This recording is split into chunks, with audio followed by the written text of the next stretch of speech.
Tiket pesawatmu sudah kubatalkan. Hahaha. Rasain. Sudah miskin belagu. Levelmu itu naik ojek, bukan pesawat. Hinaan ibu mertua dan adik iparku di dalam telepon sambil tertawa. Mereka tidak tahu, mereka baru saja melakukan kesalahan terbesar dalam hidupnya. Sebelum ceritanya dimulai, silahkan tulis di kolom komentar dari daerah mana saja teman-teman yang menonton cerita ini.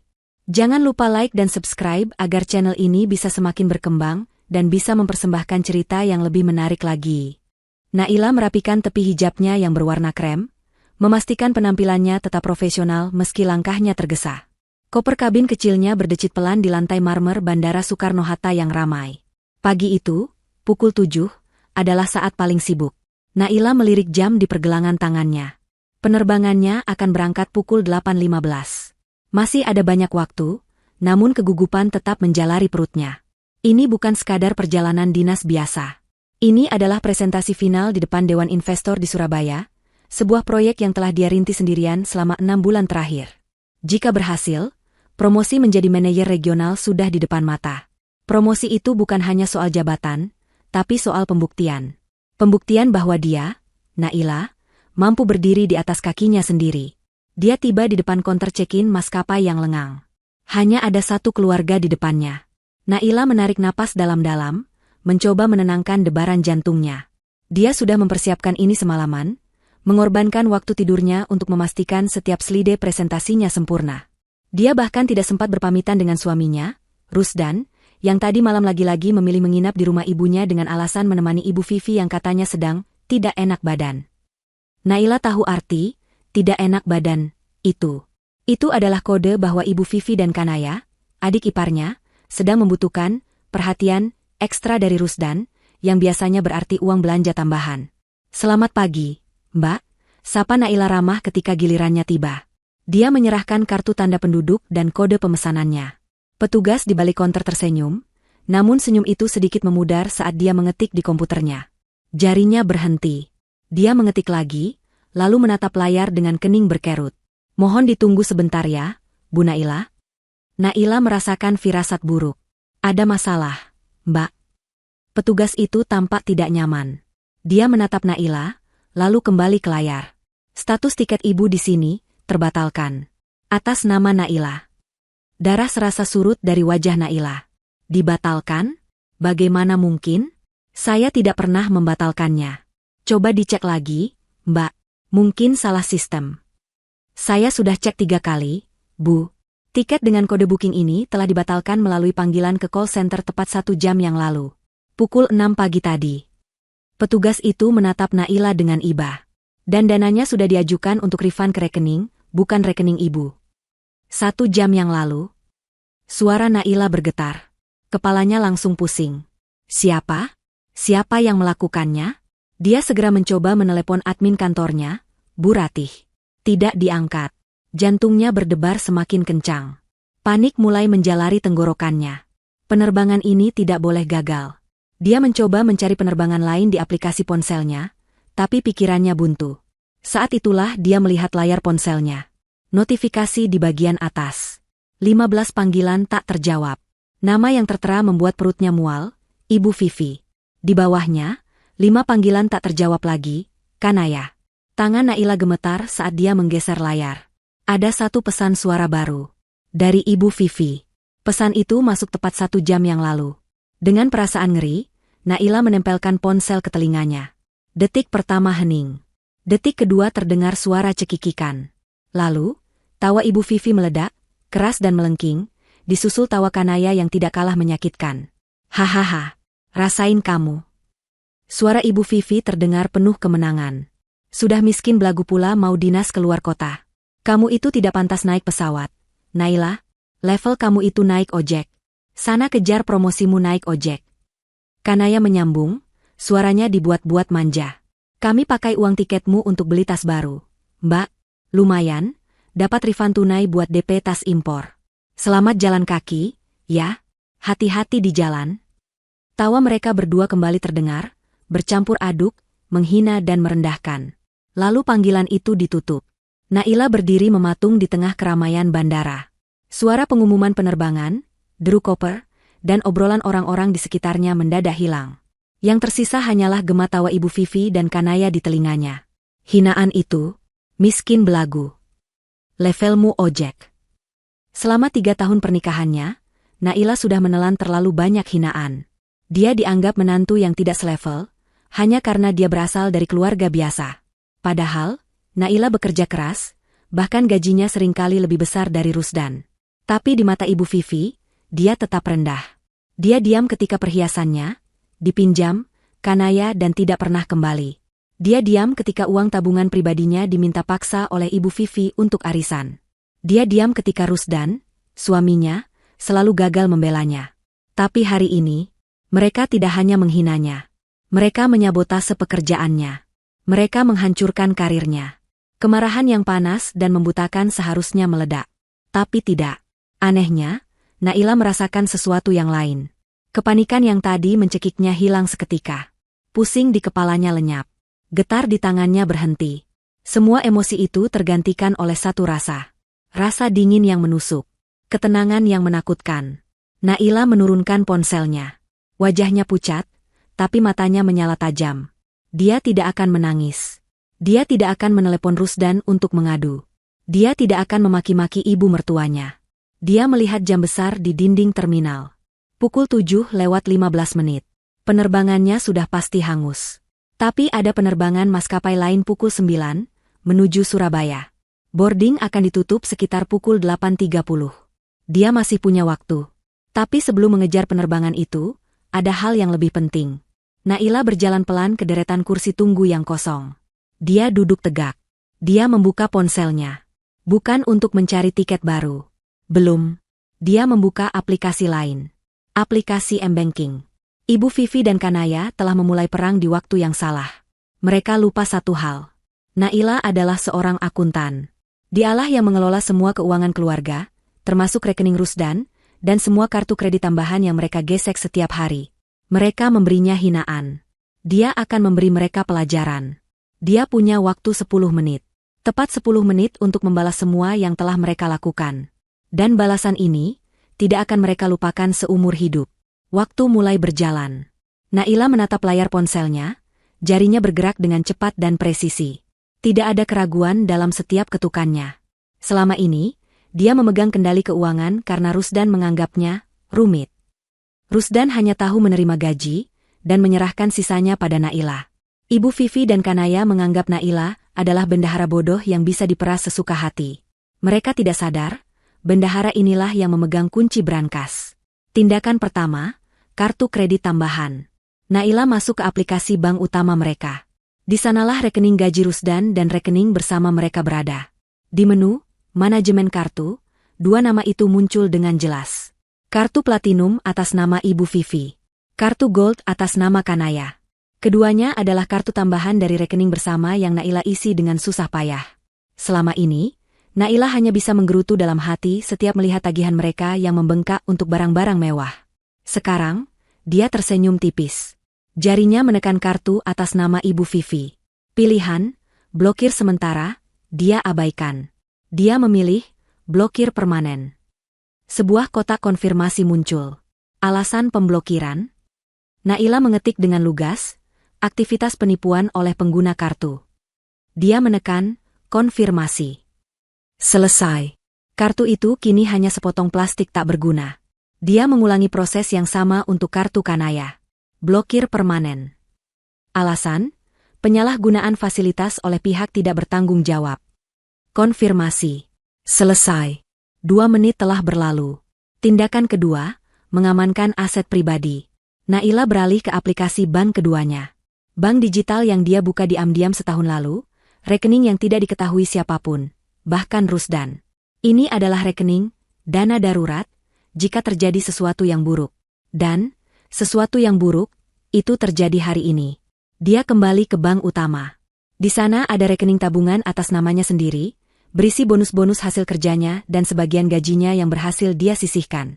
Jumlahnya cukup besar. Dengan 3 ketukan cepat, Naila memindahkan 99% isi rekening itu ke rekening bank digital rahasianya. Transfer berhasil. Dia hanya menyisakan Rp50.000 di rekening lamanya. Dia melakukan hal yang sama pada rekening investasinya. Mencairkan sebagian reksadana pasarnya dan memindahkannya ke tempat aman. 5 menit telah berlalu. Tindakan ketiga, perangkap untuk Ibu Vivi. Naila kembali ke rekening bersama. Rekening inilah yang digunakan Ibu Vivi dan Kanaya untuk membiayai gaya hidup mereka. Rekening ini jugalah yang menampung uang refund tiket pesawat Naila yang mereka batalkan. Naila menatap saldo di sana. Dia tidak akan mengambil uang itu. Itu adalah uang gaji Rusdan. Mengambilnya hanya akan membuat Naila terlihat seperti pencuri, persis seperti yang dituduhkan mertuanya. Tidak. Dia punya cara yang lebih cerdas. Dia masuk ke menu, pembayaran otomatis. Daftar tagihan bulanan muncul. Tagihan listrik rumah mewah Ibu Vivi. Tagihan TV kabel premium. Tagihan internet unlimited. Cicilan mobil baru Kanaya yang dibeli atas nama Rusdan. Semua diatur auto debit dari rekening ini. Satu persatu, Naila menekan tombol, hentikan. Dia menghentikan semua pembayaran otomatis. Listrik, air, internet, TV, cicilan mobil. Semuanya. Dia membiarkan uang gaji Rusdan utuh di rekening itu. Tapi uang itu tidak akan bisa dipakai untuk membayar kemewahan mereka secara otomatis. Mereka harus membayarnya secara manual. Dan Naila tahu, Ibu Vivi dan Kanaya terlalu malas dan terlalu bodoh untuk mengurus tagihan. Mereka baru akan sadar ketika listrik mereka padam dan debt collector datang mengambil mobil Kanaya. 8 menit telah berlalu. Tindakan keempat, pesan pengantar. Naila membuka aplikasi WhatsApp. Dia membuka grup keluarga yang dinamai Ibu Vivi, Keluarga Bahagia. Nama yang ironis. Dia melihat Ibu Vivi dan Kanaya baru saja online 2 menit yang lalu. Mungkin sedang mengagumi hasil jarahan mereka. Naila mengetik satu pesan singkat. Jelas dan menusuk. Untuk Ibu Vivi dan Kanaya. Silakan nikmati belanjaan terakhir kalian. Mulai detik ini, pakai uang kalian sendiri. Dia menekan tombol kirim. Centang 2 biru muncul seketika. Tepat 9 menit. Tindakan kelima, penerbangan. Naila menutup semua aplikasi perbankan. Dia kini membuka aplikasi maskapai penerbangan yang berbeda. Dia mencari penerbangan ke Surabaya. Pukul 9 pagi. Masih ada kursi. Dia tidak memilih kelas ekonomi. Dia menekan pilihan, first class. Dia tidak akan membiarkan mereka merusak harinya. Dia tidak akan membiarkan mereka membuatnya merasa miskin. Dia akan terbang ke Surabaya, memenangkan proyek itu, dan dia akan melakukannya dengan penuh gaya. Dia mengeluarkan kartu kredit darurat perusahaan. Kartu yang hanya dia gunakan untuk urusan dinas yang sangat penting. Ini adalah urusan penting. Dia memasukkan nomor kartu, membayar tiket termahal itu, dan menekan konfirmasi. Tiket terbit. Check-in daring berhasil. Boarding pass digital muncul di layarnya. Tepat 10 menit. Naila berdiri. Dia merapikan kembali hijabnya. Rasa dingin tadi telah berubah menjadi energi yang fokus.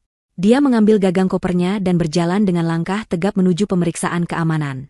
Di saat yang bersamaan, puluhan kilometer dari sana, di sebuah mal mewah di pusat kota. Ibu Vivi dan Kanaya baru saja keluar dari butik tas mewah. Tawa mereka masih belum reda. Lihat, Bu. Warnanya cantik sekali. Seru Kanaya, memamerkan tas kecil berwarna merah muda yang baru saja mereka beli. Tentu saja. Itu kan hasil kita memberi pelajaran pada si Naila sombong itu. Sahut Ibu Vivi, menenteng tas belanjaannya sendiri. Rasakan dia, sekarang pasti sedang menangis di bandara. Biar dia tahu siapa penguasa di rumah ini. Mereka memutuskan untuk merayakannya dengan makan siang mewah di restoran Jepang favorit mereka. Setelah memesan menu paling mahal, mereka mengobrol dengan riang. Saat tagihan datang, Ibu Vivi dengan angkuh mengeluarkan kartu kredit platinumnya. Pelayan mengambil kartu itu, menggeseknya, dan kembali dengan wajah bingung. Maaf, Ibu. Kartunya ditolak. Ibu Vivi melotot. Ditolak? Tidak mungkin. Coba lagi. Pasti jaringan jelek. Pelayan itu menggeseknya lagi. Masih ditolak, Bu. Pakai punyaku saja, Bu. Kanaya menyodorkan kartu emasnya. Pasti lancar. Pelayan menggesek kartu Kanaya. Ditolak juga, Bu. Wajah mereka berdua mulai pucat. Pengunjung meja sebelah mulai melirik. Ini pasti ada yang salah, bentak Ibu Vivi, mulai panik. Saat itulah ponsel Kanaya berbunyi. Notifikasi WhatsApp. Dari Naila. Kanaya membacanya dengan suara pelan, silakan nikmati belanjaan terakhir kalian. Mulai detik ini, pakai uang kalian sendiri. Ibu Vivi merebut ponsel itu. Matanya membelalak membaca pesan itu. Dia langsung mencoba membuka aplikasi M-Banking untuk mengecek saldo. Saldo masih ada. Tapi kemudian dia mencoba membeli pulsa. Gagal. Dia mencoba membayar tagihan. Gagal. Lalu dia teringat kartu kreditnya. Naila AAA. Ibu Vivi menjerit begitu keras, hingga seisi restoran menoleh padanya. Dia merasakan pusing yang hebat. Ponsel di tangannya terjatuh ke lantai. Dia hampir pingsan. Jeritan Ibu Vivi di restoran Jepang itu begitu melengking, hingga membuat sumpit di tangan seorang pengunjung di meja seberang terjatuh. Semua mata sontak tertuju pada meja mereka. Ibu Vivi terengah-engah, wajahnya yang tadi angkuh kini pucat pasi, dan tangannya mencengkeram tepi meja. Ponselnya yang tergeletak di lantai masih menyala, menampilkan pesan singkat dari Naila. Kanaya, di sebelahnya, membeku. Air matanya mulai menggenang, bukan karena sedih, tapi karena malu yang luar biasa. Ada apa, Bu? Kartunya masih belum bisa, tanya pelayan dengan sopan, namun matanya menyeratkan kecurigaan. Pasti jaringan. Desis Ibu Vivi, mencoba menguasai diri. Coba lagi. Saya ini pelanggan tetap di sini. Sudah 5 kali, Bu, kata pelayan itu, suaranya kini terdengar lebih dingin. Kedua kartu ini statusnya diblokir permanen. Manajer restoran, seorang pria parubaya yang rapi, datang menghampiri. Selamat siang, Ibu Vivi. Ada masalah yang bisa saya bantu? Manajer, bagus. Jaringan di restoran Anda ini jelek sekali. Kartu saya tidak bisa digesek. Sembur Ibu Vivi, masih mencoba menyalahkan pihak lain. Manajer itu melirik ke mesin kasir kecil yang dibawa pelayan. Mesin kami online, Bu. Tidak ada masalah jaringan. Total tagihan Ibu hari ini Rp3.200.000. Mohon diselesaikan pembayarannya. 3 juta. Wajah Kanaya semakin pucat. Dia melirik tas belanjaan baru di kakinya, yang tadi dia pamerkan dengan bangga. Sekarang tas itu terasa seperti beban yang berat. Mas, dompetku ketinggalan, bisik Kanaya pada ibunya. Dia memang tidak pernah membawa uang tunai, selalu mengandalkan kartu yang dibiayai Naila. Ibu Vivi menatap Kanaya dengan marah. Bodoh kamu, hardiknya. Dia mencoba membuka aplikasi M-Banking di ponselnya yang baru dia pungut. Tangannya gemetar hebat. Dia melihat saldo gaji Rusdan. Uangnya masih ada. Lega. Tapi ketika dia mencoba melakukan transfer untuk membayar, aplikasi itu meminta kode otentikasi yang dikirim ke nomor Naila. Naila pasti sudah mengubah semua pengaturan keamanan. Dia terjebak. Bu, desak sang manajer. Pengunjung lain mulai berbisik-bisik. Ibu Vivi, sosialita yang terkenal sombong di kalangan teman-teman arisannya, kini terlihat seperti pesakitan. Dengan tangan gemetar dan harga diri yang hancur lebur, Ibu Vivi terpaksa melakukan hal yang paling dia benci. Dia membuka kontak WhatsApp-nya dan menelepon salah satu teman arisannya yang dia tahu juga sedang berada di mal itu. Halo, Jeng Rika? Aduh, Jeng tolong Ibu sebentar, ini Ibu di restoran Sukizen. Jeng, bisa tolong pinjami Ibu uang tunai dulu? 3 juta saja. Dompet Ibu ketinggalan di rumah. Terdengar tawa pelan dari seberang telepon. Tumben sekali, Jeng Vivi? Bukannya Jeng Vivi anti bawa tunai? Ya sudah, aku kesana ya. Tapi nanti transfernya jangan lupa, bunganya biasa ya, Jeng. 10 menit kemudian, Jeng Rika datang dengan senyum mengejek, menyerahkan beberapa lembar uang ratusan ribu. Ibu Vivi menerimanya dengan wajah merah padam karena malu. Dia membanting uang itu ke meja dan pergi dari restoran tanpa berterima kasih, menyeret Kanaya yang menangis sesenggukan di belakangnya. Begitu masuk ke dalam mobil, suasana hening sesaat. Lalu, Ibu Vivi memukul dashboard mobil dengan keras. Naila AAA. Kurang ajar. Beraninya dia. Kanaya masih terisak. Ibu, gimana ini? Tadi aku cek M-Banking juga, cicilan mobilku belum kebayar. Tanggal berapa ini? Nanti ditarik dealer. Bu, aku malu. Diam kamu, bentak Ibu Vivi. Ini semua juga gara-gara kamu yang minta tas baru. Sekarang cepat, telepon Mas MU. Telepon Rusdan. Adukan semuanya. Bilang Naila mencuri uang kita. Bilang dia memfitnah kita. Cepat. Ibu Vivi tidak mau menelepon Rusdan sendiri dalam keadaan panik. Dia ingin Kanaya yang melakukannya, agar terdengar lebih menyedihkan. Tapi Kanaya terlalu sibuk menangis. Akhirnya, Ibu Vivi merebut ponsel Kanaya dan menekan nomor putranya. Di kantornya, Rusdan sedang pusing melihat tumpukan laporan. Pekerjaannya akhir-akhir ini terasa berat. Teleponnya berdering, menampilkan nama, Kanaya sayang. Dia menggeser tombol hijau. Halo, Dek? Ada. Rusdan. Tolong ibu. Nak, tolong. Bukan suara Kanaya, tapi jeritan histeris ibunya yang langsung menyambutnya. Rusdan langsung tegak di kursinya. Ibu? Ibu kenapa? Tenang, Bu. Ada apa? Istrimu, Rusdan. Naila, dia sudah gila. Raung Ibu Vivi, kini memakai keahlian akting terbaiknya. Dia mencuri semua uang di rekening. Dia memblokir semua kartu ibu. Ibu dan adikmu dipermalukan di mal. Kami tidak bisa bayar makan. Kami harus pinjam uang sama Jeng Rika.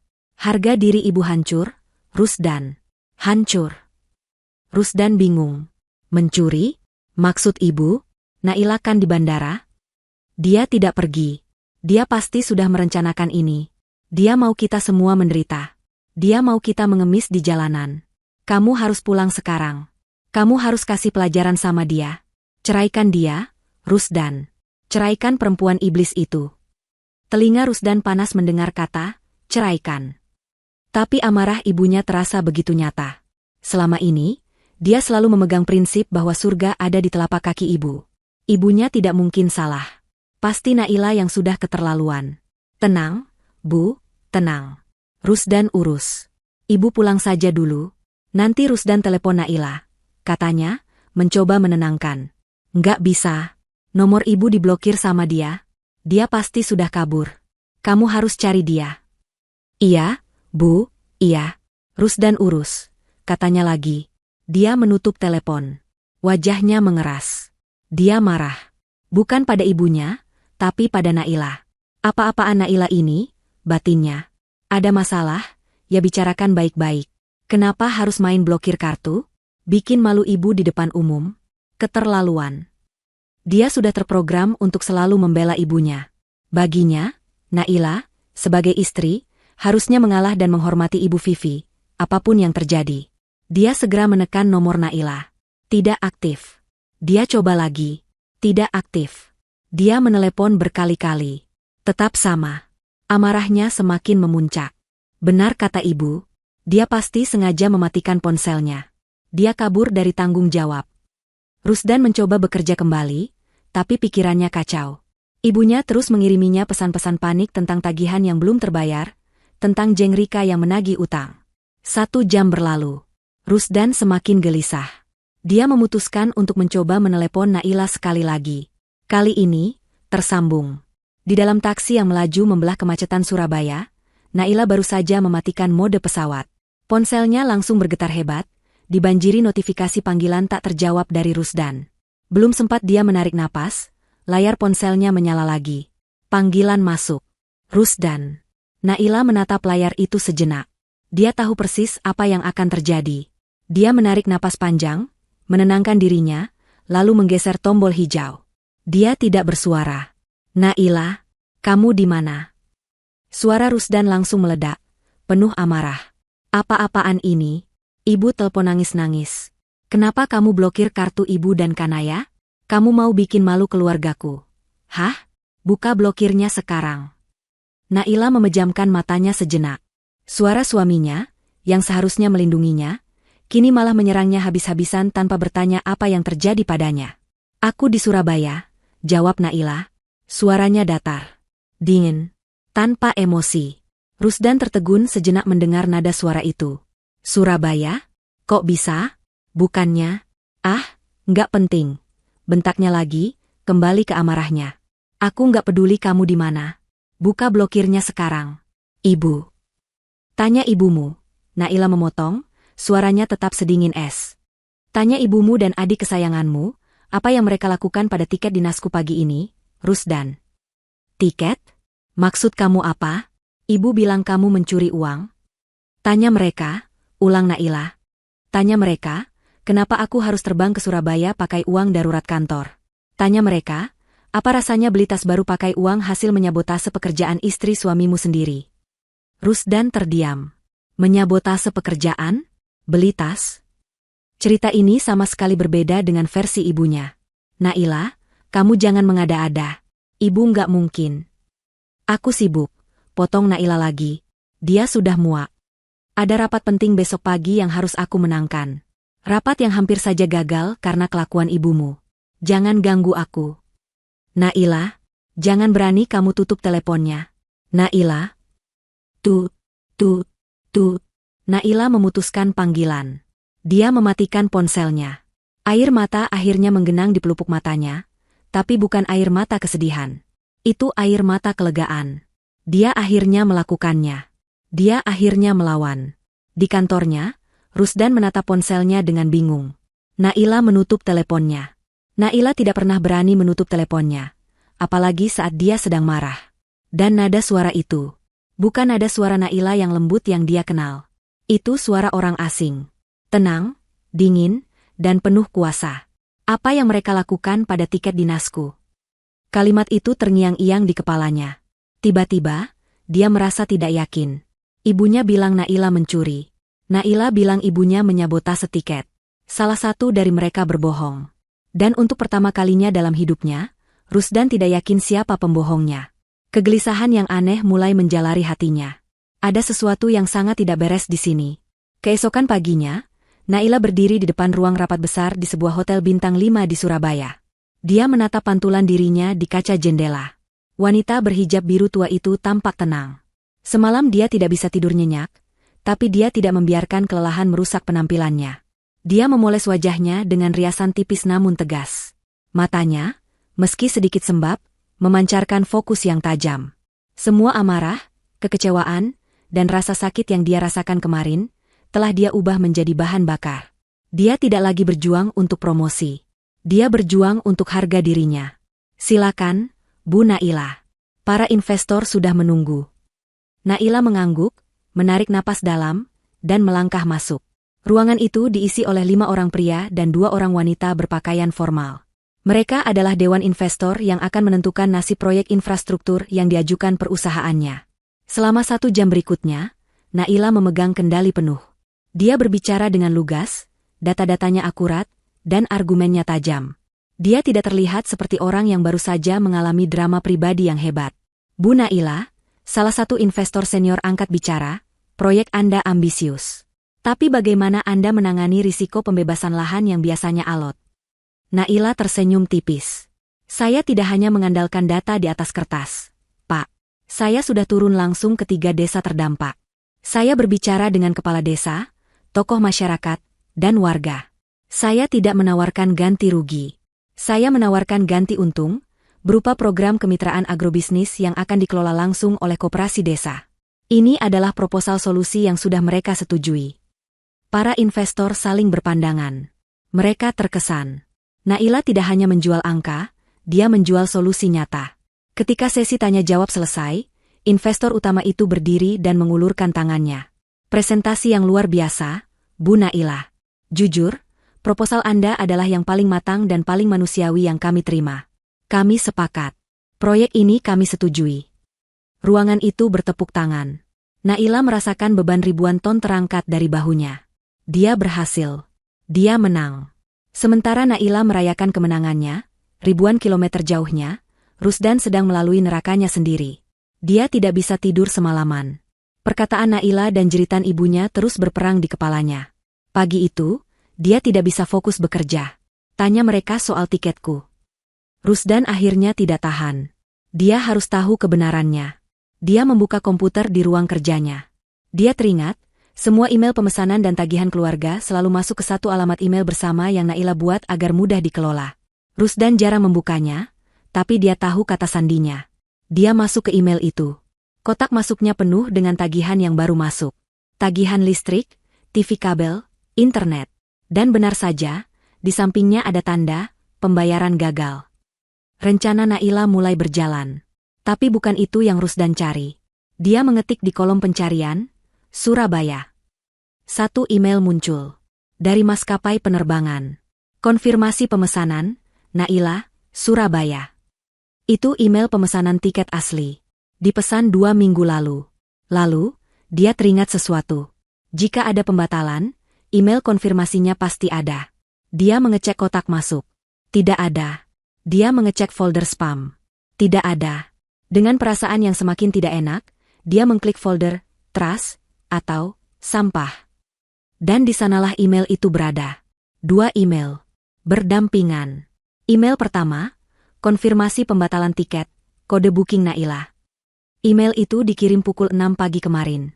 Email kedua, konfirmasi refund berhasil. Jantung Rusdan berdebar kencang. Tangannya gemetar saat mengklik email kedua.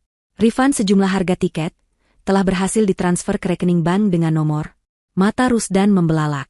Dia hafal nomor rekening itu. Itu adalah nomor rekening pribadi Kanaya.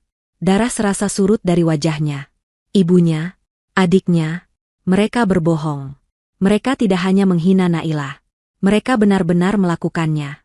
Mereka membatalkan tiketnya dan mencuri uangnya. Tiba-tiba dia teringat sesuatu yang lain. Naila pernah bilang kalau pesan suara dari ponselnya terkadang disalin otomatis ke email. Dengan tangan yang gemetar hebat, dia mengetik di kolom pencarian, pesan suara. Sebuah file audio muncul. Diterima kemarin. Pukul 7.01 pagi. Pengirim, Ibu Vivi. Rusdan menelan ludah. Dia ragu-ragu sejenak. Bagian dari dirinya tidak ingin tahu.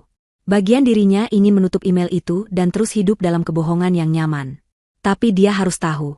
Dia mengambil headphone-nya, memasangnya, dan menekan tombol play. Hening sejenak. Lalu, hahaha, rasain kamu. Suara tawa ibunya, Ibu Vivi, melengking nyaring di telinganya. Sudah miskin belagu pula mau dinas keluar kota. Kamu itu tidak pantas naik pesawat. Naila, level kamu itu naik ojek. Sana kejar promosimu naik ojek.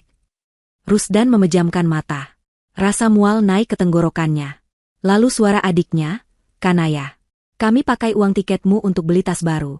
Mbak, lumayan, dapat refund tunai buat DP tas impor. Selamat jalan kaki, ya. Hati-hati di jalan. Tawa mereka berdua meledak bersamaan. Menghina. Kejam. Rusdan merobek headphone dari kepalanya seolah benda itu membakarnya. Dia tidak bisa bernapas. Dia berlari ke kamar mandi kantor, membungkuk di atas wastafel, dan muntah hebat. Dia muntah bukan hanya karena sarapannya, tapi karena rasa jijik. Jijik pada keluarganya. Dan lebih dari itu, jijik pada dirinya sendiri. Dia mengingat panggilannya pada Naila kemarin. Dia mengingat bagaimana dia membentak Naila, menuduhnya, dan menyuruhnya membuka blokir. Dia membela orang-orang yang baru saja dia dengar menertawakan penderitaan istrinya. Dia mencipratkan air ke wajahnya. Wajah di cermin itu adalah wajah seorang pengecut. Seorang anak ibu yang bodoh. Kemarahan yang dingin, jenis kemarahan yang berbeda dari yang pernah dia rasakan, kini menguasainya. Dia mengambil kunci mobilnya. Dia tidak peduli lagi dengan pekerjaan. Dia keluar dari kantor, mengabaikan panggilan resepsionis. Dia mengemudikan mobilnya dengan kecepatan tinggi, bukan ke apartemennya, tapi ke rumah ibunya. Dia harus melihat wajah mereka saat dia mengkonfrontasi mereka. Dia membanting pintu mobil dan menyerbu masuk ke rumah. Ibu Vivi dan Kanaya sedang duduk di ruang tamu, menonton sinetron di TV. Mereka tampak kesal, mungkin karena kartu kredit mereka masih terblokir. Nah, itu Rusdan pulang. Seru Ibu Vivi, wajahnya langsung dibuat sedih. Gimana, Nak? Sudah kamu ceraikan istri durhakamu itu? Dia benar-benar keterlaluan, Ibu. Rusdan tidak berkata apa-apa. Dia berdiri di tengah ruangan, menatap mereka berdua dengan tatapan yang belum pernah mereka lihat. Ojek, katanya pelan. Ibu Vivi dan Kanaya membeku. Apa, Mas? Maksudnya apa? Tanya Kanaya, bingung. Levelnya ojek, kata ibu, kan? Suara Rusdan meledak, menggelegar di seluruh ruangan. Dia mencabut ponselnya, tidak memutar rekaman suara. Dia memutar rekaman itu di kepalanya. Ibu batalkan tiket Naila, katanya. Itu bukan pertanyaan, itu pernyataan. Wajah Ibu Vivi langsung berubah pucat pasi. Rusdan kamu tahu dari mana? Dengar, Nak, itu Naila yang mulai. Dan Kanaya yang ambil uang refundnya. Teriaknya lagi, kini menatap adiknya. Kanaya tersentak kaget, wajahnya ketakutan. Mas itu cuma bercanda. Gagap Kanaya. Bercanda? Suara Rusdan bergetar hebat. Air mata kemarahan dan rasa malu menggenang di matanya. Kalian hampir menghancurkan karirnya. Kalian mencuri uangnya. Kalian memfitnah dia. Kalian bilang dia mencuri uang kalian. Dia menatap ibunya. Ibu bilang dia iblis. Ibu menyuruhku menceraikannya. Rusdan tertawa. Tawa yang terdengar mengerikan. Aku yang iblis. Karena membiarkan kalian melakukan ini padanya selama bertahun-tahun. Aku yang bodoh.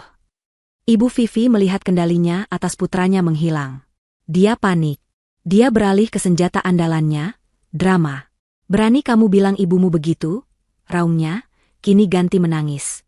Kamu anak durhaka. Kamu lebih bela istri mandul itu daripada ibu yang melahirkan kamu. Kamu. Cukup, bentak Rusdan. Kata, mandul, itu adalah tamparan terakhir. Cukup, Bu. Suaranya kembali tenang, tapi ketenangan itu jauh lebih menakutkan daripada amarahnya. Iya, mulai hari ini, saya memang lebih membela dia. Karena Naila adalah istri saya. Dan kalian? Dia memandang Ibu Vivi dan Kanaya dengan tatapan jijik yang tak terselubung. Kalian sudah selesai. Rusdan berbalik badan. Rusdan. Jangan pergi. Rusdan. Anak durhaka. Kembali kamu. Rusdan. Dia terus berjalan, mengabaikan jeritan dan makian ibunya. Dia masuk ke mobilnya dan membanting pintu. Dia duduk terdiam di belakang kemudi, tangannya gemetar. Titik baliknya telah tiba. Dia akhirnya sadar siapa musuh sebenarnya. Dia tahu, meminta maaf pada Naila tidak akan cukup. Dia harus membuktikannya. Dia harus memenangkan kembali kepercayaan istrinya, bahkan jika itu berarti dia harus menghancurkan keluarganya sendiri. Naila baru saja menyelesaikan makan malam perayaan dengan tim proyek dari kantor cabangnya di Surabaya, ketika ponselnya bergetar. Dia sudah mengaktifkan kembali ponselnya setelah presentasi, namun sengaja mengabaikan puluhan pesan dan panggilan dari Rusdan. Dia butuh waktu untuk dirinya sendiri, untuk menikmati kemenangannya sebelum kembali menghadapi badai di Jakarta. Tapi panggilan kali ini berbeda. Rusdan menelepon menggunakan WhatsApp, bukan panggilan biasa. Naila menatap layar itu lama. Sebagian dirinya ingin mengabaikan, namun sebagian lagi merasa ini mungkin berbeda. Dia memberi isyarat pada rekan-rekannya, berjalan menjauh dari meja, dan mengangkat telepon. Naila, suara Rusdan terdengar di seberang. Bukan bentakan seperti kemarin. Suara itu serak, pelan, dan patah. Aku sudah tahu semuanya. Naila tetap diam. Dia tidak akan memudahkan suaminya. Terdengar Rusdan menarik napas panjang. Aku minta maaf. Naila, aku minta maaf. Aku sudah dengar rekamannya. Aku sudah lihat bukti transfernya. Aku nggak tahu harus bilang apa. Aku gagal jadi suamimu. Naila masih diam, tapi genggamannya pada ponsel mengerat. Aku sudah konfrontasi ibu dan Kanaya. Lanjut Rusdan, suaranya bergetar menahan emosi. Mereka mengaku. Naila, maafkan aku. Aku buta selama ini. Aku salah. Lalu, akhirnya Naila bersuara. Suaranya tetap dingin, tidak terpengaruh oleh permintaan maaf itu. Kata, maaf, terasa begitu murah setelah bertahun-tahun penindasan. Aku akan perbaiki semuanya. Aku janji. Aku akan. Kamu akan apa, Rusdan? Potong Naila. Kamu akan menyuruh mereka minta maaf? Kamu pikir itu cukup? Mereka hampir menghancurkan pekerjaanku. Mereka menghinaku. Dan kamu memaki-maki aku. Kamu membela mereka. Aku tahu aku salah. Suara Rusdan meninggi, putus asa. Aku ada di rumah ibu sekarang. Aku sudah bilang ke mereka, aku akan bela kamu. Naila, tolong pulanglah. Kita bicara. Aku akan lakukan apapun. Naila memejamkan mata. Lakukan apapun. Dia sudah terlalu sering mendengar janji itu. Aku nggak akan pulang ke rumah itu, Mas. Tidak selama mereka masih ada di sana. Tapi ibu. Selama ini kamu selalu memilih, tapi ibu, kata Naila tajam. Sekarang, aku yang akan mengambil keputusan. Aku akan pulang besok pagi. Tapi aku nggak akan pulang ke rumah kita. Aku akan menginap di hotel. Kamu yang harus memilih, mau temui aku sebagai suamiku, atau tetap di sana sebagai anak ibumu. Naila menutup telepon sebelum Rusdan sempat menjawab. Keesokan harinya, Naila mendarat di Jakarta. Dia tidak pulang. Sesuai perkataannya, dia langsung menuju sebuah hotel di pusat kota dan check-in. Dia perlu ruang untuk berpikir. Rusdan, di sisi lain, benar-benar tidak tidur. Setelah panggilannya dengan Naila, dia sadar kata-kata saja tidak akan cukup. Dia menghabiskan malam itu di apartemennya, sendirian, merenungkan kekacauan hidupnya. Untuk pertama kalinya, dia merasakan apa yang mungkin Naila rasakan selama ini, kesepian. Pagi harinya, dia menelepon Naila lagi. "Kamu di mana?" "Hotel Emerald," jawab Naila singkat. 1 jam kemudian, Rusdan tiba di lobi hotel. Dia melihat Naila sedang duduk di sofa, minum kopi, tampak tenang dan terkendali. Jauh berbeda dengannya yang tampak kacau dengan kantung mata menghitam. Rusdan duduk di depannya. "Naila, aku sudah mengambil keputusan," kata Naila, meletakkan cangkir kopinya. Dia menatap lurus ke mata suaminya. Tidak ada lagi kelembutan di sana, hanya ketegasan seorang pebisnis. "Apapun itu, aku akan terima. Asal jangan minta cerai," kata Rusdan cepat. Naila mengabaikan kalimat terakhir. Dia membuka tasnya dan mengeluarkan sebuah amplop coklat tebal. Dia mendorongnya ke seberang meja. "Ini," katanya. Rusdan menatap amplop itu dengan bingung. Dia membukanya perlahan. Matanya membaca kop surat di atasnya. Kantor pengacara. Jantungnya berdebar. Dia menarik keluar isinya. Itu bukan surat gugatan cerai. Itu adalah salinan sertifikat hak milik, SHM, atas rumah yang mereka tinggali selama ini. Dan nama yang tertera di sertifikat itu hanya satu, Naila. Rusdan membacanya dengan syok. "Ini, rumah ini, atas namamu." 100%, kata Naila tenang. "Aku membelinya 3 bulan sebelum kita menikah. Uang mukanya dari hasil kerjaku sebagai auditor, dan cicilannya aku lunasi pakai warisan almarhum ayahku. Aku sengaja tidak memberitahumu atau ibumu, karena aku tahu apa yang akan terjadi." Rusdan tidak bisa berkata-kata. Selama ini, ibunya selalu bertingkah seolah rumah itu milik Rusdan, dan Naila hanya menumpang. Dan ini, Naila menunjuk lembar berikutnya. Surat peringatan pengosongan. Ditujukan untuk Ibu Vivi dan Kanaya. Mata Rusdan membelalak.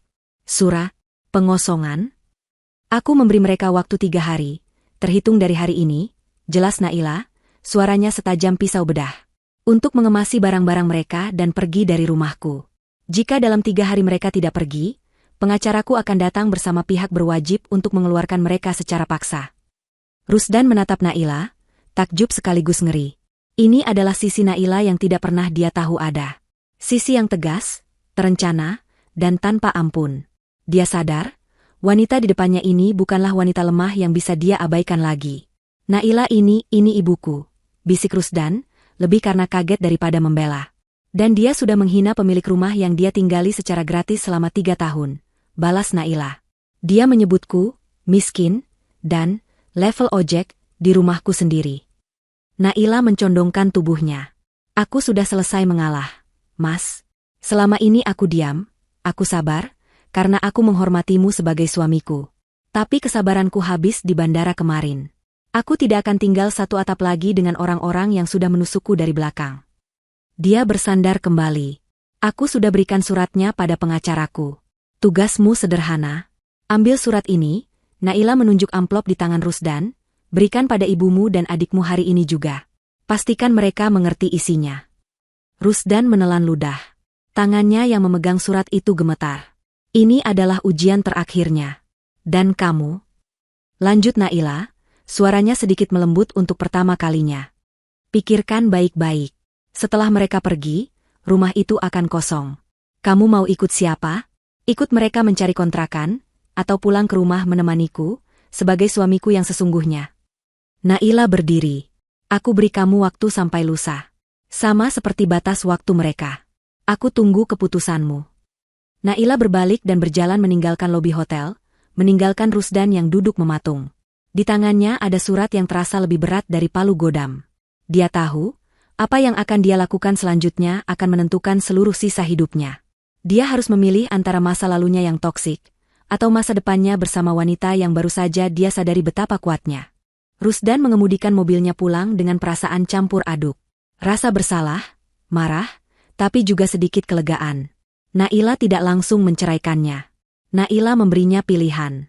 Sebuah pilihan yang seharusnya sudah dia ambil sejak lama.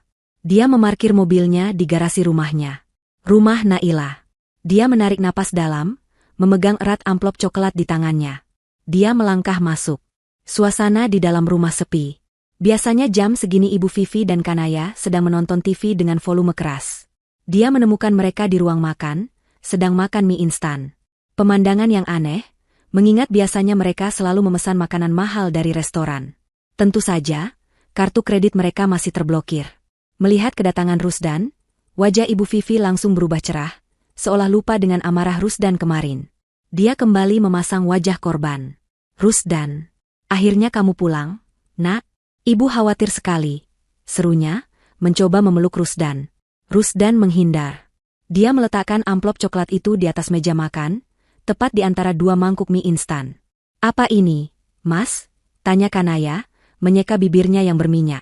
Buka dan baca, kata Rusdan datar. Ibu Vivi merasakan ada yang tidak beres, merobek amplop itu dengan kasar. Dia menarik keluar isinya. Matanya menyipit membaca kop surat pengacara. Lalu, dia membaca salinan sertifikat hak milik. Naila? Wajahnya bingung. Kenapa nama dia? Ini kan rumah kamu, Rusdan? Itu rumah Naila, Bu, kata Rusdan pelan namun tegas. Dibeli lunas pakai uangnya sendiri sebelum kami menikah. Apa? Ibu Vivi menjerit. Matanya melesat ke lembar berikutnya. Surat perintah pengosongan. 3 hari, disuruh pergi, pengosongan paksa? Suara Ibu Vivi bergetar, bukan karena sedih, tapi karena amarah yang luar biasa. Dia mengusir kita? Dari rumah anakku sendiri? Dia mengusir kalian dari rumah dia, koreksi Rusdan. Beraninya dia. Kanaya ikut berteriak, berdiri dari kursinya. Setelah semua yang udah kita lakukan buat dia ngusir kita? Mas kok diam aja? Mas harus bela kita. Ibu Vivi meremas surat itu. Wajahnya merah padam. Dia menatap Rusdan dengan mata menyala-nyala. Kamu lihat, Rusdan. Kamu lihat. Ini istri iblis pilihanmu itu. Dia mau memisahkan kamu dari ibumu. Dia mau menguasai kamu. Kamu sudah dibutakan sama dia. Dia berjalan mendekati Rusdan, jarinya menunjuk-nunjuk wajah putranya. Sekarang kamu pilih, Rusdan.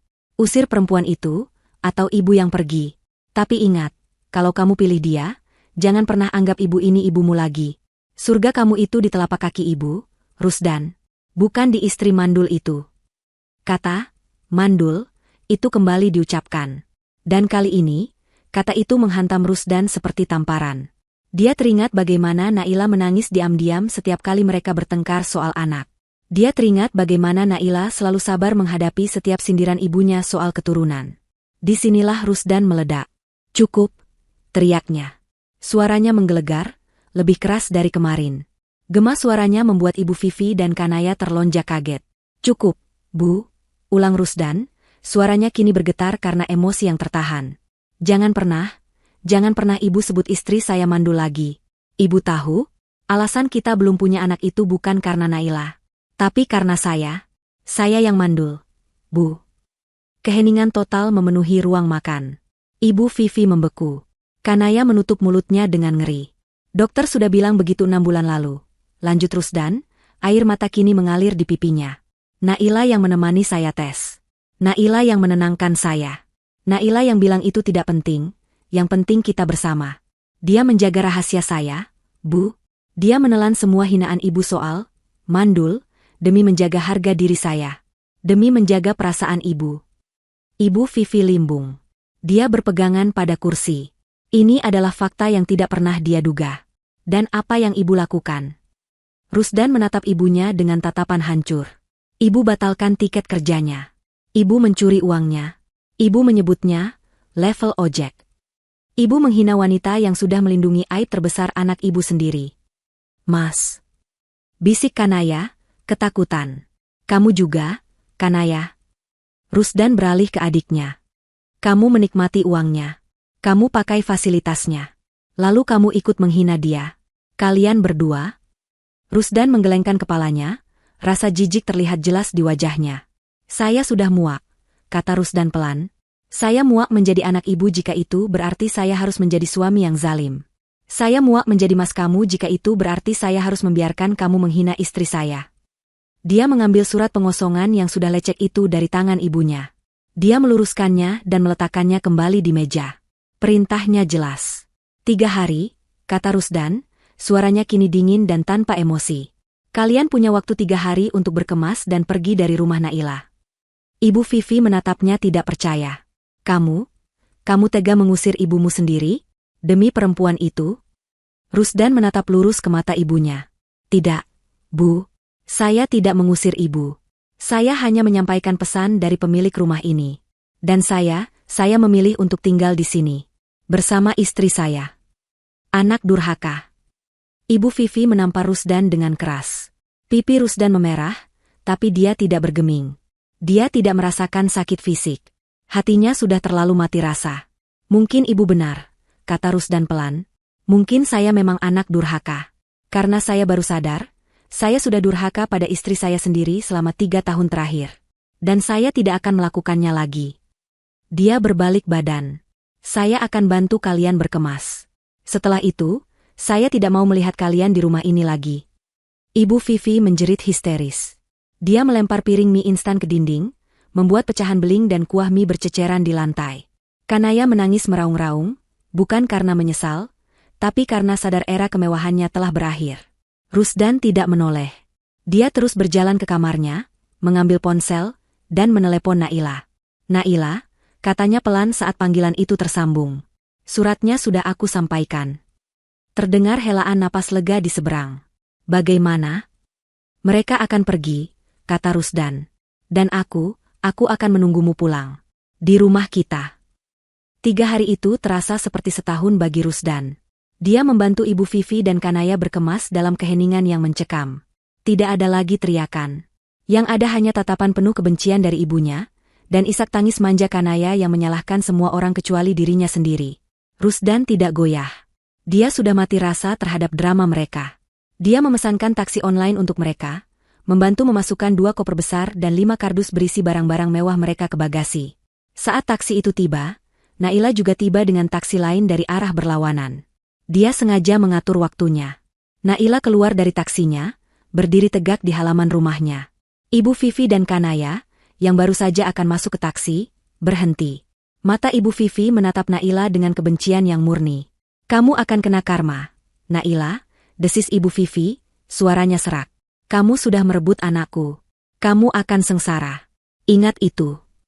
Naila menatap ibu mertuanya tanpa ekspresi. Ibu sendiri yang membuang anak ibu. Saya hanya mengambil apa yang menjadi hak saya. Selamat jalan, Bu.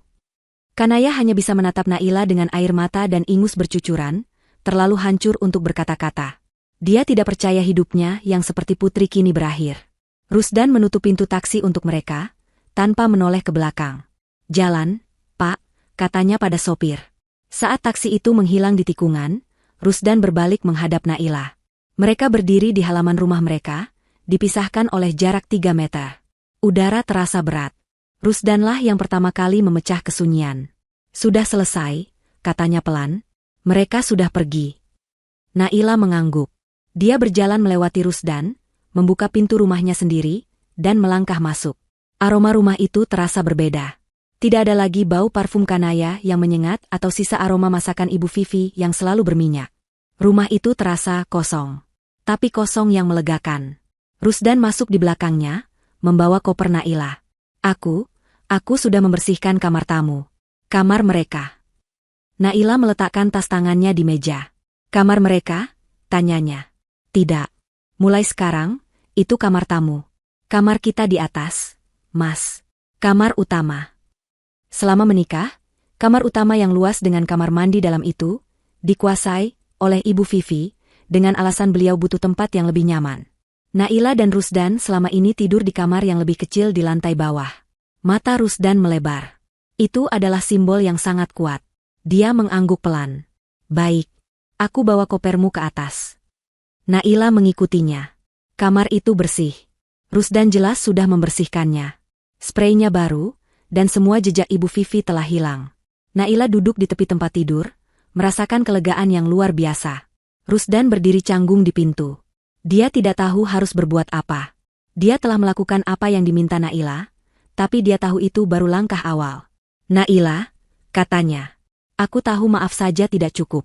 Aku tahu aku sudah gagal. Dia berjalan ke laci meja kerjanya, mengambil sebuah amplop, dan memberikannya pada Naila. Ini yang aku bilang di telepon. Naila membukanya. Itu adalah hasil laboratorium.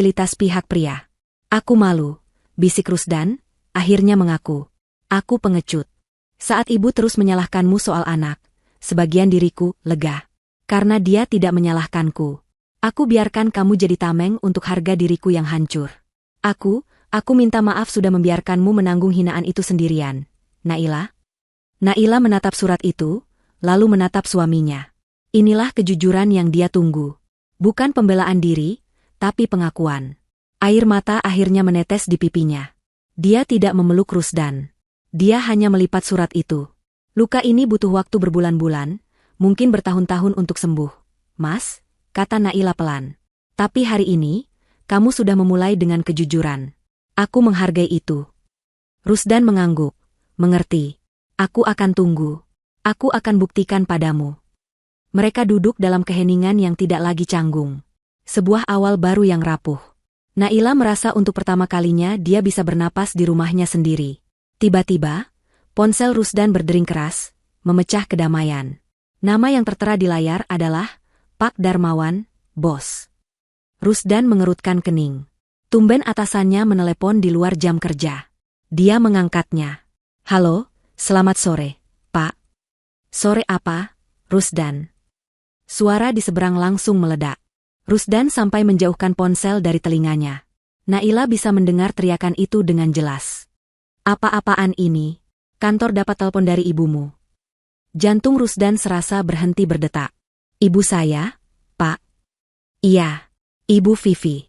Dia menelepon call center perusahaan, teriak-teriak histeris, menuduh kamu dan istrimu. Dia bilang kalian bersekongkol menipu dia. Menggelapkan uangnya, memblokir semua asetnya. Dia bilang istrimu, Naila, itu penipu. Pak, itu tidak benar. Itu masalah keluarga, Pak. Saya bisa jelaskan. Rusdan panik. Masalah keluarga kamu bilang? Suara Pak Darmawan semakin tinggi. Kamu tahu siapa Naila itu sekarang? Rusdan? Istrimu itu bukan lagi staf biasa. Perusahaannya baru saja memenangkan proyek raksasa di Surabaya. Dan perusahaan kita adalah salah satu subkontraktor yang bergantung pada proyek itu. Klien dari Surabaya itu, investor utama Naila, adalah mitra bisnis terbesar kita. Rusdan membeku. Dia tidak tahu ini. Naila juga tampak kaget. Ibumu baru saja menuduh perwakilan klien terbesar kita sebagai penipu. Ini bukan lagi soal keluarga, Rusdan. Ini soal reputasi perusahaan. Ini soal bisnis jutaan dolar. Tapi, Pak, saya... Tidak ada tapi, Rusdan, potong Pak Darmawan. Perusahaan tidak bisa mengambil risiko. Reputasi kita hancur kalau klien tahu kita mempekerjakan orang yang keluarganya sendiri membuat kekacauan seperti ini. Saya tidak punya pilihan lain. Hening sejenak. Efektif hari ini, Rusdan, kamu saya pecat. Tut. Panggilan ditutup. Ponsel terlepas dari genggaman Rusdan dan jatuh ke lantai. Dia menatap dinding dengan tatapan kosong. Aku dipecat, bisiknya. Dia baru saja memilih Naila. Dia baru saja akan memulai hidup baru. Dan dalam sekejap, masa depannya hancur. Ibu Vivi, bahkan setelah diusir, masih bisa menyerangnya dari jauh. Dia menoleh pada Naila, menunggu reaksi. Menunggu kemarahan, kekecewaan, atau mungkin penyesalan. Tapi Naila tidak marah. Wajahnya mengeras, sama seperti di bandara. Dingin dan penuh perhitungan. Dia berjalan mengambil ponsel Rusdan di lantai, lalu duduk di samping suaminya. Dia menggenggam tangan Rusdan yang dingin dan gemetar. Tidak apa-apa, kata Naila, suaranya mantap. Mereka ambil pekerjaanmu. Tapi aku baru saja dapat bonus besar dari proyek Surabaya. Dia menatap mata suaminya. Kita punya tabungan. Mereka ambil satu sumber pemasukan kita. Kita akan bangun yang baru. Kita hadapi ini bersama. Ini ulah mereka lagi, dan kali ini, mereka tidak akan menang. Rusdan menatap Naila. Dia baru saja dipecat, tapi untuk pertama kalinya, dia tidak merasa sendirian. Dia akhirnya berada di pihak yang benar. 1 bulan berlalu. Kehidupan di rumah Naila dan Rusdan berubah total.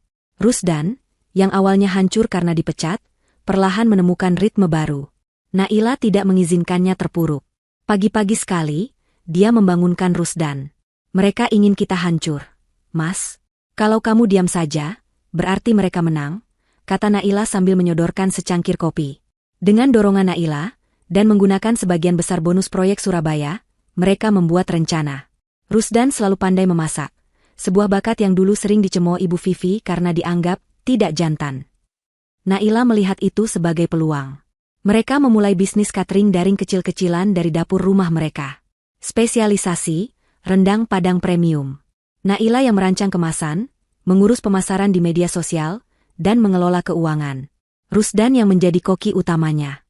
Mereka menamainya, rendang rumah kita. Awalnya sepi, tapi Naila menggunakan jaringannya.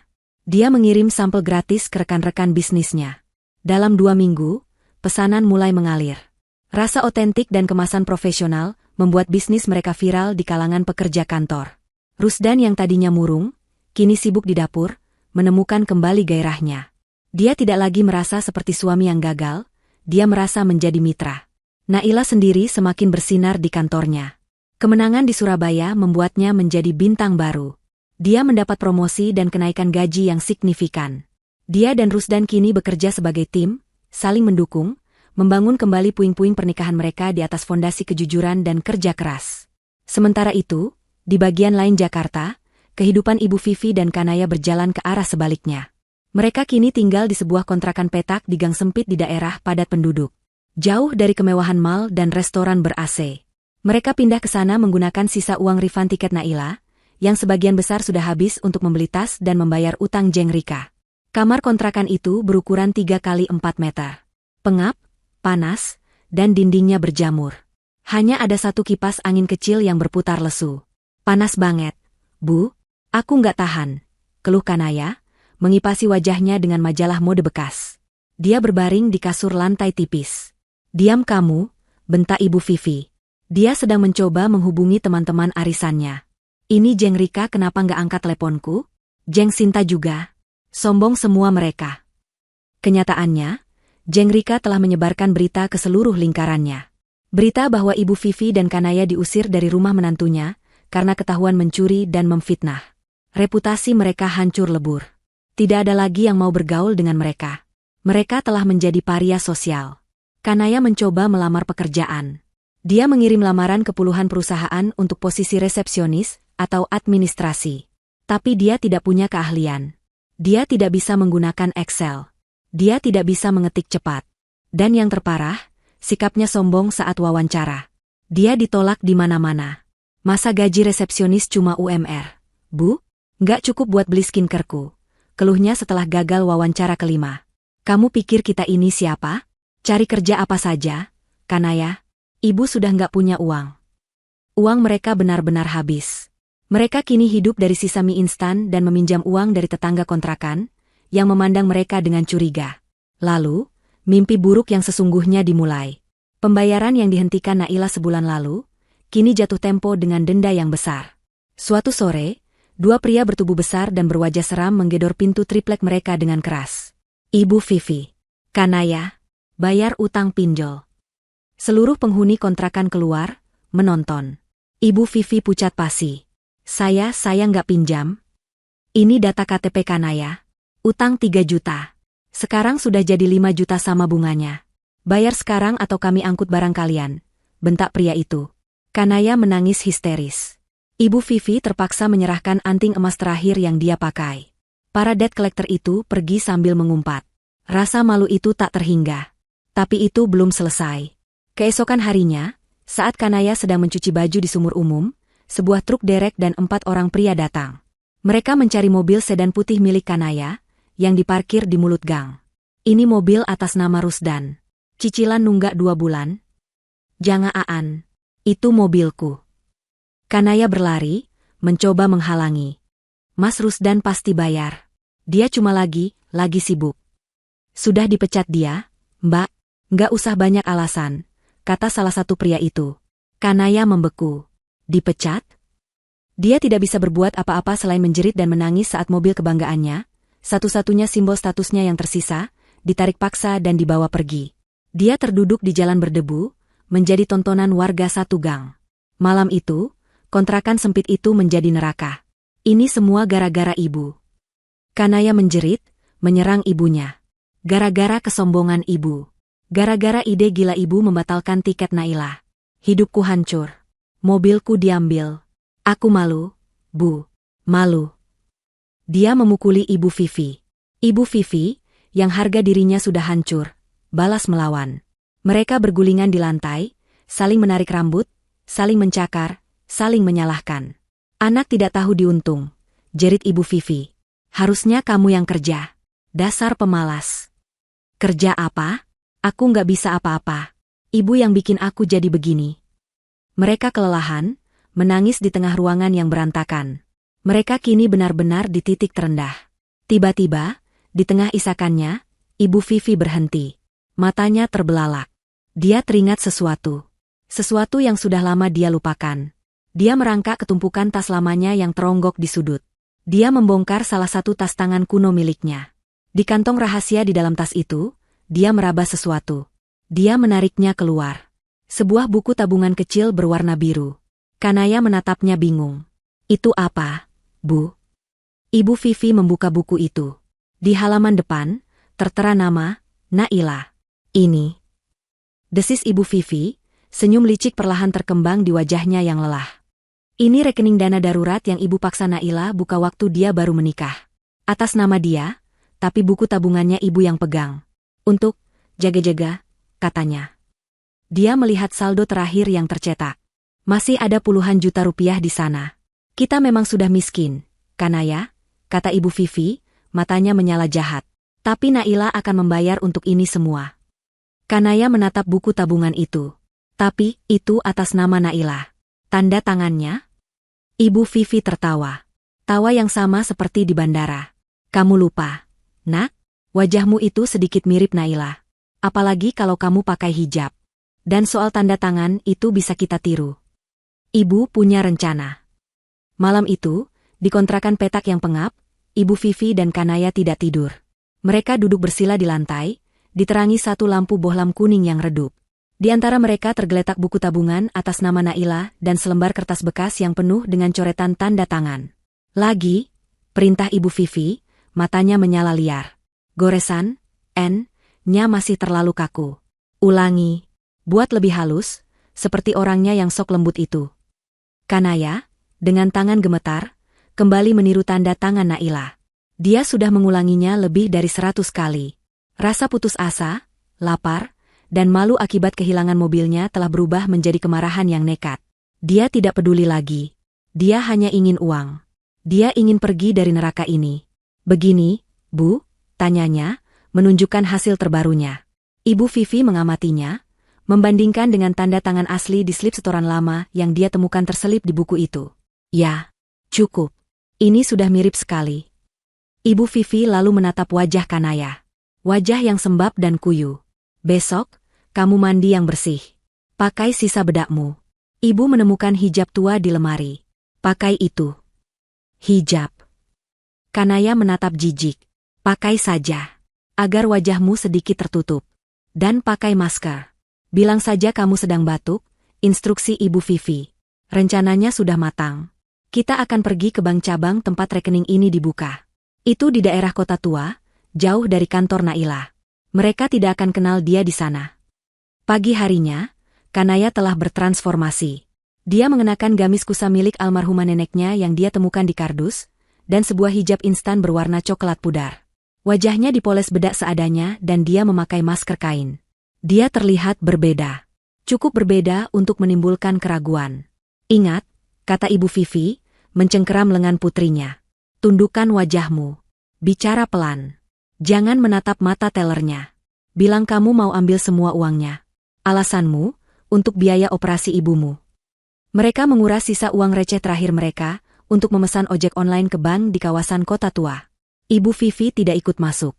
Dia menunggu di warung seberang jalan, mengawasi seperti elang. Kanaya melangkah masuk ke dalam ban yang sepi. Jantungnya berdebar begitu kencang hingga dia takut orang bisa mendengarnya. Dia mengambil nomor antrian dan duduk. Tangannya yang berkeringat dingin meremas buku tabungan dan slip penarikan yang sudah dia isi dengan tanda tangan palsu. Nomor antrian B32, ke teller 3. Kaki Kanaya terasa seperti jeli saat dia berjalan. Selamat pagi, Ibu. Ada yang bisa dibantu? Sapa teller wanita yang ramah. Pagi, Mbak, bisik Kanaya, menundukkan kepala. Suaranya sengaja dia buat serak. Saya mau tarik tunai. Semuanya. Dia menyerahkan buku tabungan dan slip penarikan. Si teller mengetik sesuatu di komputernya. Baik, Ibu Naila. Mau ditarik semua ya, totalnya 32 juta rupiah. Mata Kanaya membelalak di balik maskernya. 32 juta. Mohon KTP aslinya, Ibu. Ini dia. Momen yang mereka takutkan. Kanaya mulai berakting. Dia pura-pura merogoh tasnya. Ya ampun, Mbak, KTP saya, sepertinya ketinggalan di rumah. Saya buru-buru sekali. Ibu saya mau operasi, Mbak. Saya butuh uangnya sekarang. Si teller tampak ragu. Waduh, sesuai prosedur harus pakai KTP asli, Bu. Tolong, Mbak, tolong. Kanaya mulai terisak, membiarkan air matanya mengalir. Ini darurat sekali. Saya hafal data saya, Mbak. Tolong. Teller itu tampak iba. Sebentar ya, Bu. Saya tanyakan ke supervisor saya. Teller itu berjalan ke meja di belakangnya. Supervisor, seorang wanita parubaya berkacamata, menatap ke arah Kanaya. Kanaya semakin menundukkan kepalanya, bahunya terguncang isak tangis palsu. Supervisor itu berjalan menghampiri. Selamat pagi, Ibu. Mohon maaf, Ibu Naila. Ada masalah darurat ya? Karena Ibu tidak bawa KTP, kami harus verifikasi data manual. Bisa sebutkan nama lengkap ibu kandung Ibu? Kanaya terdiam. Sial. Ibu Vivi tidak memberitahunya soal ini. Dia tidak tahu nama ibu kandung Naila. Dia panik. Lupa, Bu? Tanya si supervisor, nadanya sedikit berubah. Bu, bukan lupa, saya panik. Coba diingat, Bu. Demi keamanan data Ibu juga. Kanaya putus asa. Dia akan gagal. Di seberang jalan, Ibu Vivi melihat Kanaya sedang diinterogasi. Dia cemas. Tiba-tiba, Kanaya teringat sesuatu.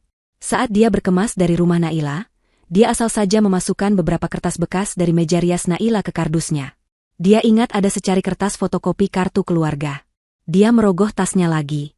Sebentar saya ada fotokopinya di tas. Dia mengeluarkan kertas lecek itu. Itu adalah fotokopi kakak lama. Dia menyerahkannya pada si teller. Supervisor itu mengambilnya. Oh, ini ada datanya. Baik. Dia mencocokkan di sistem. Nama ibu kandung, Siti Aminah. Tempat tanggal lahir. Data itu cocok. Kanaya bernapas lega. Baik, Bu Naila. Silakan tanda tangan ulang di slip penarikan ini, di depan saya. Kanaya mengambil pulpen. Tangannya sedikit gemetar, tapi dia sudah berlatih semalaman. Dia membubuhkan tanda tangan palsu itu dengan sekali tarikan napas. Supervisor itu mengambilnya, membandingkannya dengan kartu spesimen di komputernya. Dia menatap tanda tangan itu lama sekali. Kanaya menahan napas. Sudah sesuai, kata supervisor itu akhirnya. Dia mengangguk pada si teller. Silakan diproses. Teller itu tersenyum. Baik, Ibu. Mohon ditunggu sebentar. Kanaya hampir pingsan karena lega. Dia berhasil. Beberapa menit kemudian, mesin penghitung uang berbunyi merdu. Teller itu menyerahkan segepok uang ratusan ribu yang diikat. Ini, Ibu. 32 juta rupiah. Silakan dihitung kembali. Terima kasih, Mbak, bisik Kanaya. Dia tidak menghitungnya. Dia langsung memasukkan uang itu ke dalam tasnya, berbalik, dan berjalan cepat keluar dari bank. Ibu Vivi melihatnya keluar. Dia melihat Kanaya mengangguk cepat. Ibu Vivi tersenyum penuh kemenangan. Dia segera membayar es tehnya dan bergegas menyetop taksi yang lewat. Kanaya melompat masuk. Begitu pintu ditutup, mereka meledak. Berhasil, Bu. Berhasil. Jerit Kanaya, mengeluarkan gepokan uang itu. Hahaha. Ibu Vivi tertawa, tawa yang sama persis seperti di bandara. Dia memeluk uang itu, menciuminya. 32 juta. Kita kaya lagi. Nak, kaya. Kita menang, Bu. Kita menang lawan Naila, seru Kanaya, air matanya kini air mata kebahagiaan. Tentu saja kita menang, sahut Ibu Vivi.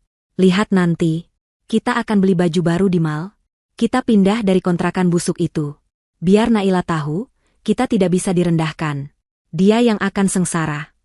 Taksi itu melaju, membawa tawa penuh kemenangan mereka. Mereka merasa berada di puncak dunia. Taksi itu baru berjalan sekitar 500 meter dari ban. Tiba-tiba, dari persimpangan di depan, sebuah mobil polisi melaju kencang dan memotong jalan, memaksa taksi mereka berhenti mendadak. "Ada apa ini, Pak?" tanya sopir taksi, kaget.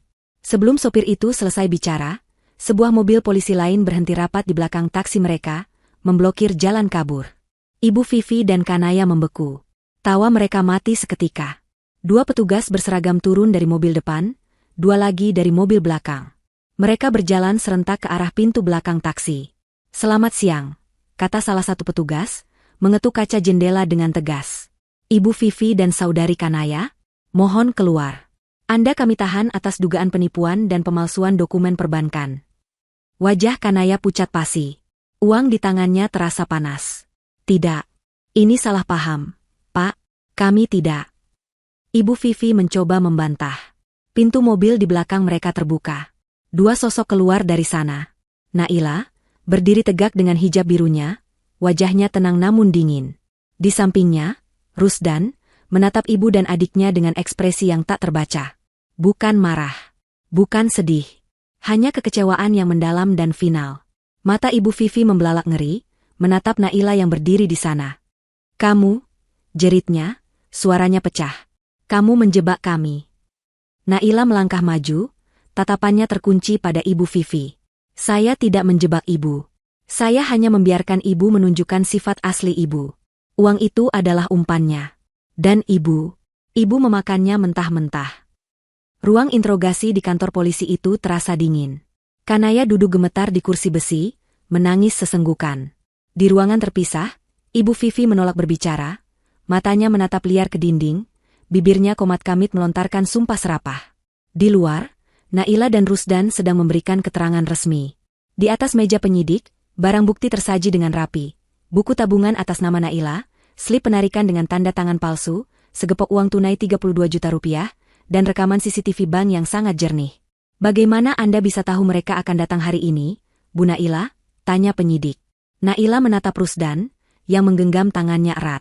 "Saya tidak tahu mereka akan datang hari ini," jawab Naila tenang. "Tapi saya tahu, cepat atau lambat, mereka akan mencoba." Naila kemudian menjelaskan. Sehari setelah Ibu Vivi dan Kanaya diusir, Naila tidak tinggal diam. Dia langsung melakukan audit penuh atas semua asetnya. Dia teringat rekening darurat yang buku tabungannya disita oleh Ibu Vivi. Dia tahu dia tidak bisa menutup rekening itu tanpa buku aslinya, dan dia juga tahu Ibu Vivi terlalu serakah untuk membuang buku itu. Jadi, Naila segera mendatangi kantor cabang bank tersebut. Bukan untuk memblokir, tapi untuk memasang perangkap. "Saya melapor ke manajer bank," lanjut Naila, "bahwa buku tabungan saya dicuri oleh 2 orang ini." Naila menunjukkan salinan KTP Ibu Vivi dan Kanaya. "Saya katakan, jika ada yang mencoba menarik dana dari rekening ini, apalagi dengan alasan tidak membawa KTP, itu pasti mereka. Saya minta bank untuk tidak menolak mereka." Penyidik itu mengangkat alis. "Tidak menolak." "Benar, Pak," kata Rusdan mengambil alih. "Istri saya meminta bank untuk melayani mereka. Biarkan mereka merasa berhasil. Biarkan mereka memalsukan tanda tangan. Biarkan mereka mengambil uangnya. Yang penting, begitu transaksi disetujui, bank harus segera menelepon Naila dan menahan mereka." "Dan itulah yang terjadi," tambah Naila. "Pagi tadi, saat kami sedang mengurus pesanan rendang, manajer bank menelepon saya. Dia bilang, 'Ibu, ikannya sudah masuk jaring.' Persis seperti yang Ibu duga, dia menyamar pakai hijab dan masker. Kami langsung menelepon Bapak." Naila sengaja membiarkan mereka keluar dari bank. Dia ingin mereka tertangkap basah di luar area bank, dengan uang hasil kejahatan ada di tangan mereka. Penipuan, pemalsuan, dan pencurian. 3 dakwaan sekaligus. Tidak ada celah untuk membantah. Di ruang sebelah, Kanaya akhirnya tidak kuat. Dia mengakui semuanya. "Saya disuruh Ibu. Saya dipaksa," isaknya. "Ibu yang merencanakan semuanya. Saya cuma disuruh latihan tanda tangan. Saya nggak mau masuk penjara. Tolong, Mas Rusdan. Tolong aku," teriaknya saat Rusdan melewatinya di koridor. Rusdan berhenti. Dia menatap adiknya yang kini berlutut di lantai. "Kamu punya pilihan, Kanaya, katanya dingin. Saat di bank tadi, kamu bisa saja bilang, tidak. Tapi kamu tetap melakukannya. Kamu menikmati uangnya, kan? Nikmati juga hasilnya. Rusdan kemudian berhenti di depan sel tahanan sementara ibunya. Ibu Vivi menatapnya dengan buas. Anak durhaka. Kamu penjarakan ibumu sendiri. Kamu akan dikutuk. Rusdan menggeleng pelan. Ibu yang memenjarakan diri ibu sendiri. Dengan kesombongan ibu. Dengan keserakahan ibu. Saya sudah selesai, Bu. Saya bukan anak ibu lagi kalau ibu terus seperti ini. Selamat tinggal. Dia berbalik, meninggalkan jeritan dan makian ibunya di belakangnya. Dia berjalan menghampiri Naila, merangkul bahu istrinya, dan mereka berjalan keluar dari kantor polisi, menuju cahaya matahari. Kasus ini berjalan sangat cepat. Bukti terlalu kuat. Kanaya, karena bersikap kooperatif dan mengaku, dijatuhi hukuman 1,5 tahun penjara. Ibu Vivi, sebagai otak kejahatan, terbukti memanipulasi dan tidak menunjukkan penyesalan, dijatuhi hukuman 3 tahun penjara. Reputasi mereka hancur total. Kontrakan petak mereka disegel karena tidak mampu bayar. Mereka kehilangan segalanya. 1 tahun kemudian, sebuah restoran baru yang ramai berdiri di kawasan bisnis Jakarta. Papannya bertuliskan, restoran dapur rumah kita, spesialis rendang. Di dalamnya, Rusdan, yang kini tampak gagah dengan seragam koki, sedang sibuk mengawasi dapur. Dia tidak lagi terlihat seperti pria yang kalah, dia adalah seorang pengusaha sukses yang dihormati. Di salah satu meja, Naila duduk tersenyum. Karirnya di perusahaan meroket, dia kini menjabat sebagai direktur pengembangan bisnis. Perutnya tampak membuncit, usia kehamilannya memasuki 7 bulan. Ternyata, masalah kesuburan Rusdan sangat dipengaruhi oleh stres berat akibat tekanan ibunya. Setelah hidup mereka damai dan penuh cinta, keajaiban itu datang secara alami. Seorang pelayan menyerahkan sepucuk surat pada Naila. Kiriman dari pos, Bu. Naila membukanya. Kertasnya lecek dan kotor. Tulisan tangannya kasar. Surat dari lembaga pemasyarakatan. Dari Ibu Vivi. Isinya bukan permintaan maaf. Isinya adalah cacian, yang diakhiri dengan permintaan uang untuk jajan di dalam. Naila menghela napas. Dia menatap Rusdan yang sedang tertawa bersama pelanggan di seberang ruangan. Rusdan melihatnya, tersenyum, dan berjalan menghampirinya. Surat lagi? Tanya Rusdan. Naila mengangguk. Rusdan mengambil surat itu dari tangan Naila. Tanpa membacanya, dia merobek surat itu menjadi 4 bagian, lalu memasukkannya ke tempat sampah di dekat kasir. Kita tidak punya urusan lagi dengan masa lalu, kata Rusdan lembut. Dia berlutut di depan Naila, meletakkan tangannya di atas perut buncit istrinya, merasakan tendangan kecil dari dalam. Masa depan kita ada di sini, bisiknya. Naila tersenyum, mengelus rambut suaminya. Dia bersandar di kursinya, merasakan kehangatan restoran, cinta suaminya, dan kehidupan baru di dalam dirinya. Dia akhirnya menang. Keadilan telah ditegakkan, karma telah dibayar lunas, dan akhir cerita ini terasa begitu sempurna dan memuaskan.